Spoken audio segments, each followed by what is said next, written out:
Think about this. I do something. I want to stop, but I cannot stop. Why can't I stop when I want to stop? A demon is powering it. In other words, just the way somebody demon-possessed manifests things that they don't want to manifest, that's the same proclivity working in my life. I don't want to watch, but I'm watching.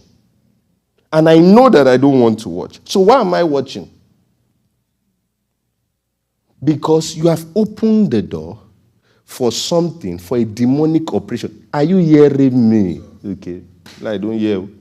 You have opened the door for a demonic influence to take charge of that thing. You must see this fight as a fight for freedom.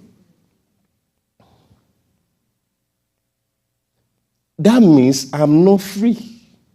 What Jesus died for is not working in my life.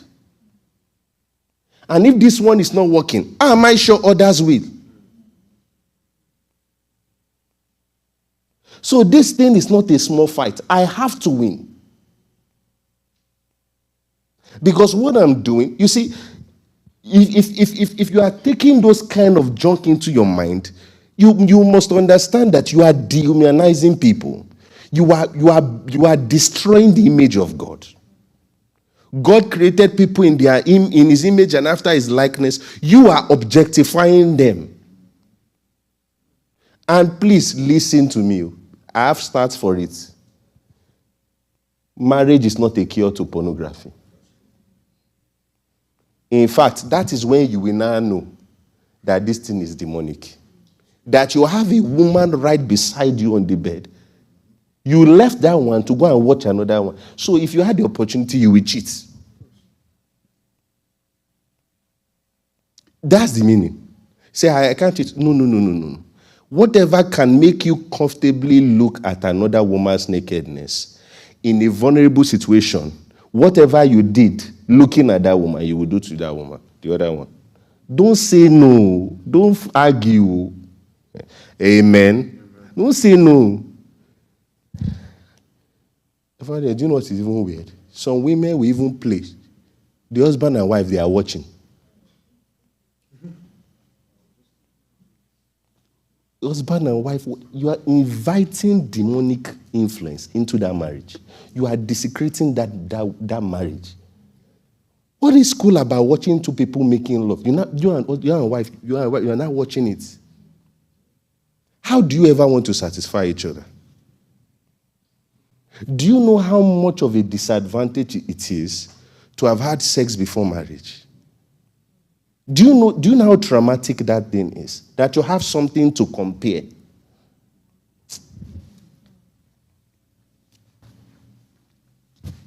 People don't understand what I'm saying. Do you know how much stress it can remove from the marriage? This is all I've known, and I'm okay. I don't know better. But only you, amen,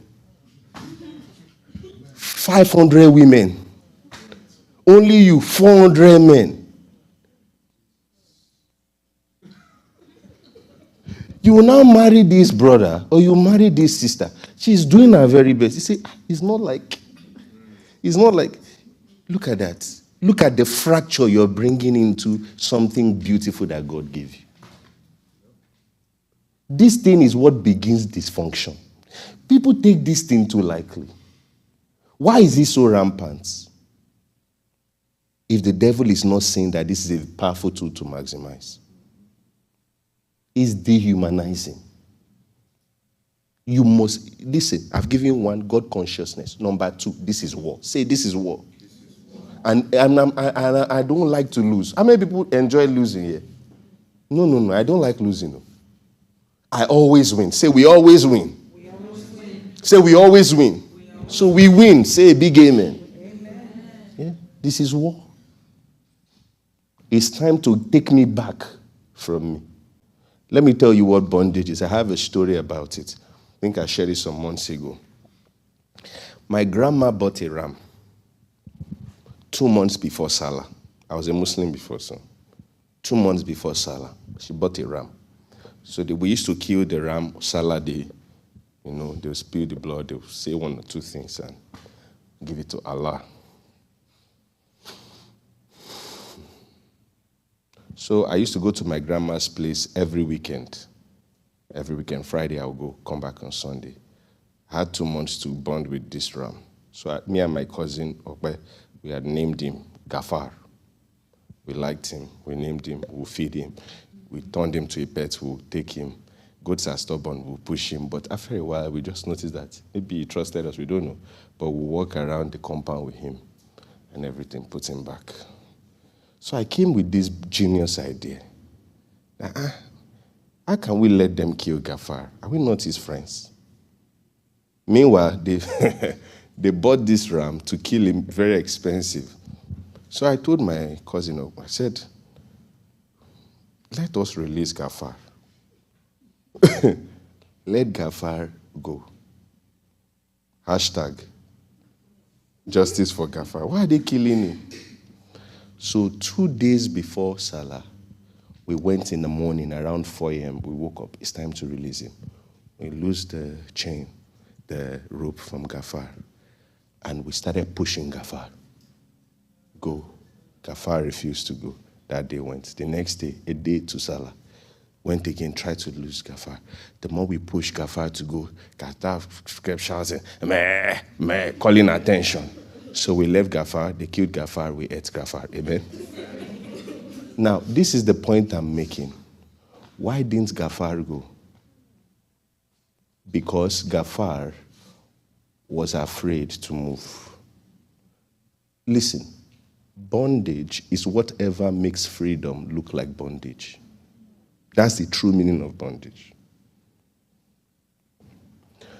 Bondage is your inability to identify freedom.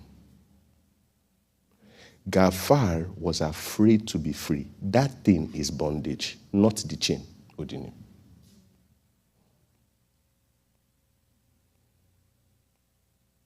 If you cannot, please listen. No. You are free to do whatever you want. Are you free not to? I can do whatever I like. Good. I agree. You are free. Can you decide to stop doing whatever you like? If you cannot stop, you are not free. Is it not my body? I can have sex with who I want. Can you not? If you cannot, then you are not free. You must see it as warfare.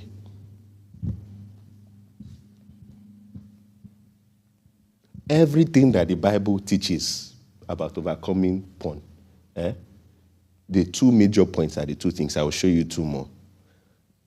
The 2, God consciousness. And number 2, you have to determine. Because the grace is already there. And do you know what is beautiful? Peradventure, God didn't even give you grace. Evangelist, if you decide today to say, God, this is my problem, that's humility. Am I correct? God gives grace to the humble. So peradventure, there's no even grace before. The acknowledgement that, God, I need help, is humility. That humility releases grace. It's not a prayer point. He gives grace to the humble. In other words, 2 + 2 = 4. Once there is humility, there will be grace. And if you don't embrace humility, get ready for humiliation. It's a 2-way street. If you don't like humility, humiliation is knocking at your door. So that grace is there, my friends. So once we acknowledge that the grace is there, now let's talk about steps. Do we get it? The grace is there. Thank you for watching. I believe you have learned. Please do us a favor by clicking on the subscription button so that you get notified whenever we publish deep spiritual content just like this one you have just watched. And also, try in your best capacity to implement all that you have just heard. That you be doer of the word and not just a hearer of the words. Thank you and God bless you. See you in our next video.